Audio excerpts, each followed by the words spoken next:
Hello, children. नमस्कार बच्चों। Good to see all of you. आप सभी को देखकर बहुत अच्छा लगा। Yes. So today I want to share something to you about how to be blessed child of God. आज मैं आप सभी के साथ जो बात साझा करना चाहती हूँ वह है कि किस रीति से हम परमेश्वर की एक धन्य संतान बन सकते हैं। Blessed means happy child of God. धन्य का मतलब होता है परमेश्वर की आनंदित संतान। Okay? You all want to be happy? आप सब आनंदित रहना चाहते हैं। Yes, you just can't be happy just like that.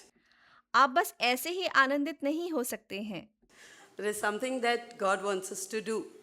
Okay? We turn to all of your Bibles. कुछ ऐसा है जो परमेश्वर चाहते हैं कि हम करें। आप सभी के पास बाइबल है तो आप अपनी बाइबल खोलें। Open your Bibles to Psalms chapter 1. Psalms chapter 1, verse 1, 2, and 3. I want to और अपनी बाइबल से भजन संहिता अध्याय 1 की पहली, दूसरी और तीसरी आयत को पढ़ें। share on that today. और आज मैं इसी के निमित्त साझा करना चाहती हूँ। Psalms chapter 1, verse 1, 2, and 3. भजन संहिता अध्याय 1 पहली, दूसरी और तीसरी आयत। The psalmist here starts with, how blessed is the man. तो भजनकार यहाँ कैसे शुरुआत कर रहे हैं? वो कहते हैं, क्या ही धन्य है वह मनुष्य, How happy is the man. क्या ही आनंदित है वह मनुष्य। Blessed means happy, okay? धन्य का मतलब होता है आनंदित होना, ठीक है? So here we say how blessed, how happy is this boy and this girl and all our children. Okay? तो यहाँ हम कहते हैं कि कितने धन्य हैं, कितने आनंदित हैं ये बालक, ये बालिकाएं और हमारे सारे बच्चे। Okay? Yeah. And what does it say here in verse 1? तो पहली आयत में क्या बताया गया है? Very clearly it says, who does not. You read the Bible very slowly. Who does not means you don't have to do those things, you know. बहुत साफ साफ लिखा है, जो नहीं चलता। आप बाइबल को बहुत धीरे धीरे पढ़ें। यहाँ लिखा है कि जो नहीं चलता, इसका मतलब है कि आपको वो काम नहीं करने हैं। Children, who does not walk, stand, and sit. There are three things written here. अब यहाँ पे 3 बातें लिखी हैं, जो नहीं चलता, जो खड़ा नहीं होता और जो नहीं बैठता। Walk, stand, and sit.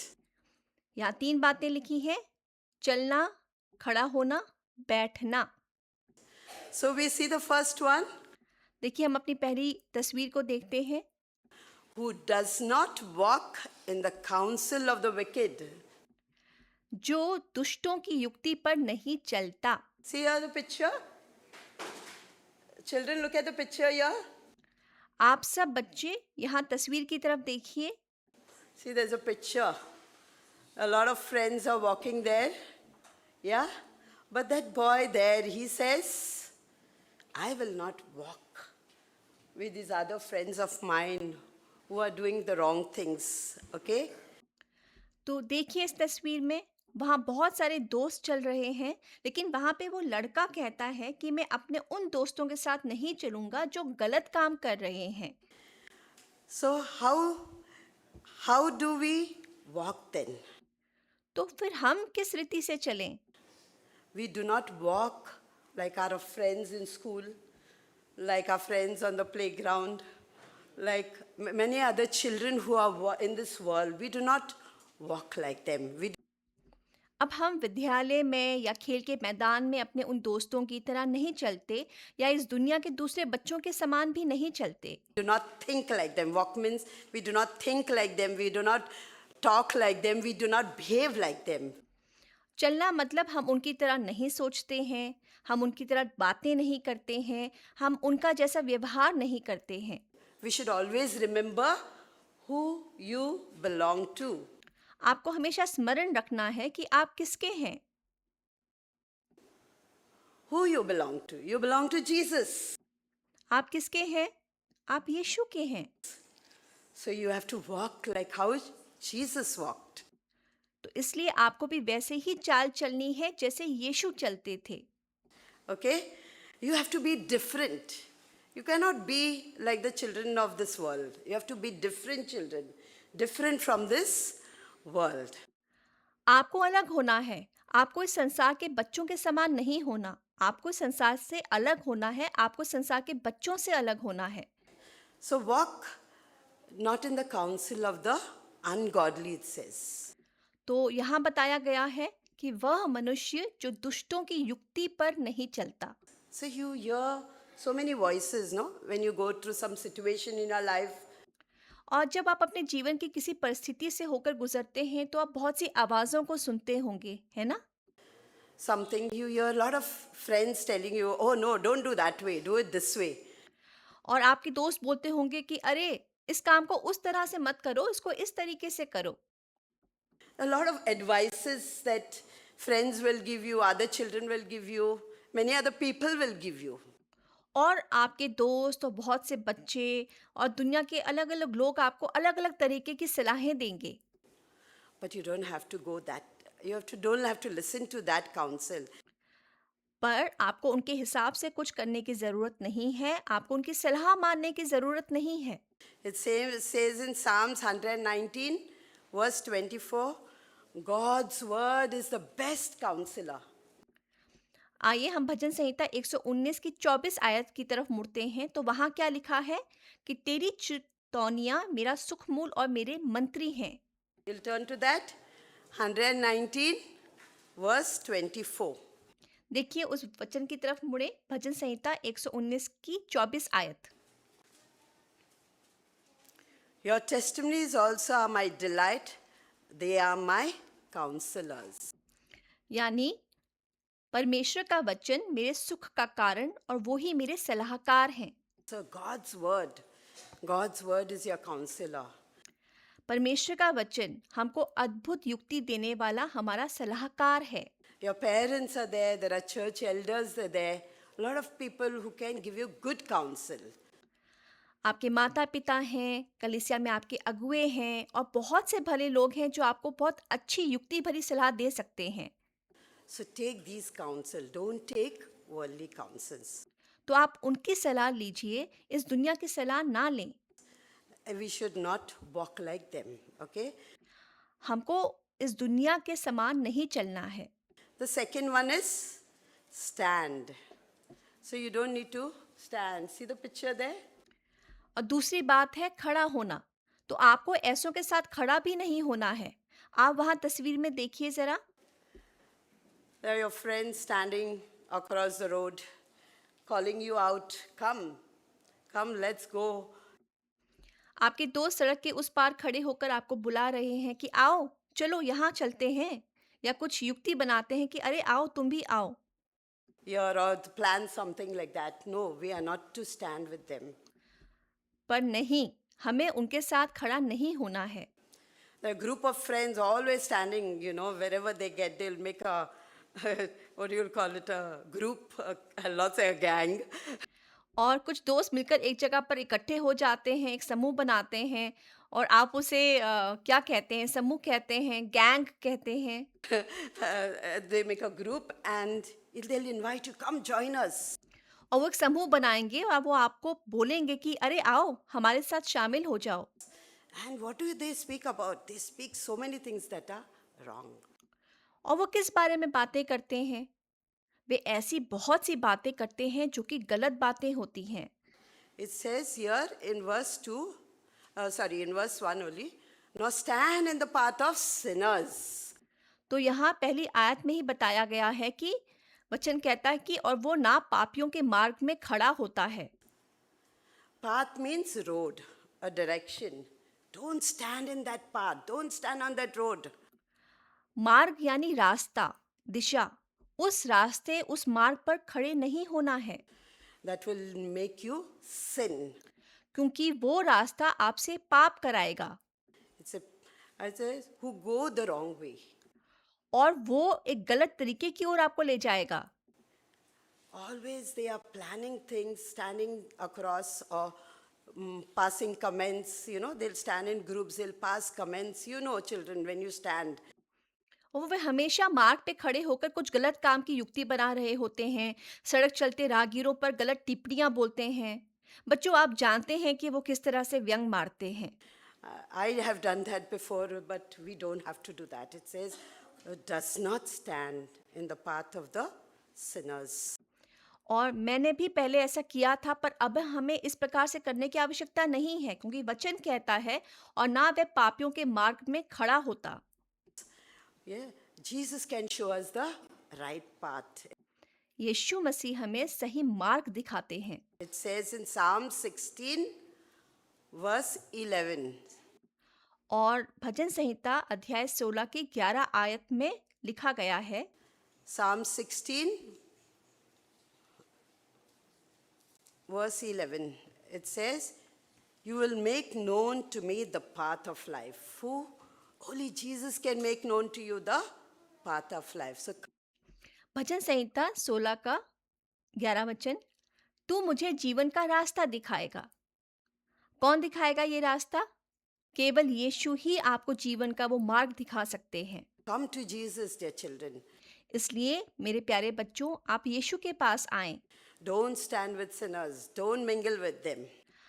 पापियों के साथ आप खड़े ना हो, उनके बीच में आप ना घुले मिलें। Okay? The third one is does not sit in the seat of scoffers. चलिए, अब तीसरी बात है, और ना ठट्ठा करने वालों की मंडली में बैठता है। Just don't go and sit around with friends who are making fun of others. आपको ऐसे दोस्तों के साथ जाकर नहीं बैठना है जो दूसरों की खिल्ली, उनका मजाक उड़ाते हैं। They're always criticizing some teacher, somebody. Even if that person is good, if it's a class monitor, something you don't like that monitor, they want to criticize. Oh, he or she is like this. और वे हमेशा किसी teacher या किसी और की बुराई करते रहते हैं, भले ही वह व्यक्ति अच्छा हो। जैसे माने कक्षा का मॉनिटर है, अगर आपको उसकी कोई बात पसंद ना हो तो वो उसकी बुराई करना शुरू कर देते हैं। वो तो ऐसा है, वो तो वैसी है। Or like that. Don't sit with such people who scoff and make fun of others. ऐसे लोगों के साथ ना बैठें जो दूसरों का ठट्ठा करने वाले हों, जो कि दूसरों का मजाक उड़ाते हों। We should not do that, especially your teachers and other, even it can be in church also. Sometimes somebody doesn't like some elder, they'll pass some remarks about them. हमें ऐसा नहीं करना चाहिए, खासकर अपने शिक्षकों और दूसरे लोगों के साथ। कभी-कभी कलीसिया में भी ऐसा हो सकता है, किसी को कोई बड़े बुजुर्ग नहीं पसंद आते तो वे उनके बारे में कुछ ना कुछ कहते रहते हैं। You don't need to take that, you must stand against it. You should not sit with the seat of scoffers. Then in verse 2 it says, और आपको कतई उनके साथ शामिल नहीं होना है, आपको इसके विरोध में खड़ा होना है। आपको ठट्ठा करने वालों और दूसरों का मजाक उड़ाने वालों की संगति में बिल्कुल नहीं बैठना। अब दूसरा वचन क्या कहता है? then how shall be if we do not do all these things? तो अगर हम ये सब काम नहीं करते हैं, तब हम कैसे बनेंगे? We should delight in the law of the Lord. Okay? The next picture. परंतु वह तो यहोवा की व्यवस्था से प्रसन्न रहता। हमें परमेश्वर की व्यवस्था से प्रसन्न रहना चाहिए। हम अगली तस्वीर देखते हैं। You should delight in the law of the Lord. हमको परमेश्वर की व्यवस्था से प्रसन्न रहना है। Do you delight in God's word? क्या आप परमेश्वर के वचन में खुशी पाते हैं? Children, are you happy in reading the Bible? Oh no, today also I have to read the Bible. क्या आप खुश होते हैं जब आप बाइबल पढ़ते हैं, या फिर अरे नहीं, मुझे आज भी बाइबल पढ़नी पड़ेगी? Oh, how many times I have to read, कितनी बार मुझे बाइबल पढ़नी पड़ेगी? Is it bringing joy when you are reading the Bible? जब आप बाइबल पढ़ते हैं तो क्या बाइबल पढ़ने से आपको खुशी मिल रही है, Is it a ritual that you are just doing? या फिर वो बस एक रीति के समान है कि बस करना पड़ रहा है? No, his delight is in the law of the Lord. ना, परंतु वह तो प्रभु यहोवा की व्यवस्था से प्रसन्न रहता है। He meditates day and night upon it. और परमेश्वर की ही व्यवस्था पर रात दिन ध्यान करता रहता है। Next picture. अगली तस्वीर देखेंगे। He meditates day and night. Meditates means what? He's thinking. और वह रात दिन परमेश्वर की व्यवस्था पर ध्यान करता है। अब ध्यान करने का मतलब क्या होता है? इसका मतलब होता है उसके बारे में सोचते रहना। Like I suddenly yesterday, Johnny told me, Mama, I'm not prepared. You'll have to take the class. Are you I said, yeah. I said, I've got a topic, but I'm not prepared also. But तो पिछले कल की शाम Johnny ने अचानक कहा, माँ मैं कल की क्लास के लिए तैयार नहीं हूँ, कृपया आप उससे लीजिए। सो मैंने कहा हाँ मेरे पास एक शीर्षक तो है पर मैं उसके लिए भी तैयार नहीं हूँ, I can do something. पर मैं कुछ कर सकती हूँ। And then whole evening onwards, I'm thinking, meditating on Psalms 1.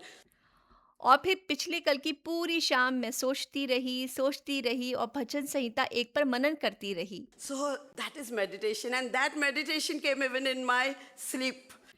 तो ये होता है मनन, और यह मनन यहाँ तक कि रात को सोते समय भी मेरे मन में था। So when you think about God's word, you start thinking about it all the time, day and night. जब आप परमेश्वर के वचन के बारे में सोचते हैं तो आप हर समय दिन रात उसके बारे में सोचते रहते हैं। Okay, so that's what God's word does. और यही परमेश्वर का वचन करता है। You can meditate on it day and night. It will fill your heart with God's word, fill your mind with God's word. आप इन वचनों पर रात दिन मनन कर सकते हैं, और ऐसा करने से ये आपके हृदय को परमेश्वर के वचन से भर देगा, आपके मन को परमेश्वर के वचन से भर देगा। So my dear children, you can start now doing all these things. तो मेरे प्यारो बच्चों, आप अभी से ही ये काम करना शुरू कर सकते हैं। Yeah, you don't need to wait for doing all this. You start now, yeah. आपको इंतज़ार करने की ज़रूरत नहीं है, आप अभी से ही इस कार्य को शुरू कर सकते हैं। Then what you will be, the Bible assures here. फिर आप कैसे बनेंगे यदि आप मनन करते रहेंगे रात दिन? तो बाइबल हमें अपने वचनों के द्वारा यहाँ पर आश्वासन देती है। In verse 3, he will be like a tree firmly planted by the streams of water. See? वह उस वृक्ष के समान है जो बहते जल की धाराओं के किनारे लगाया गया है। आप इस तस्वीर को देख सकते हैं। See there, the picture? Yeah. This tree is near water. Will this tree ever go dry? हाँ देखिए, ये पेड़ जल के पास लगा है। क्या ये पेड़ कभी सूखेगा? Never. कभी नहीं, Because it's near the water. The source is always there. So in our lives, the source is our Lord Jesus. क्योंकि यह जल के पास है, इसलिए जल का स्रोत हमेशा वहाँ मौजूद है।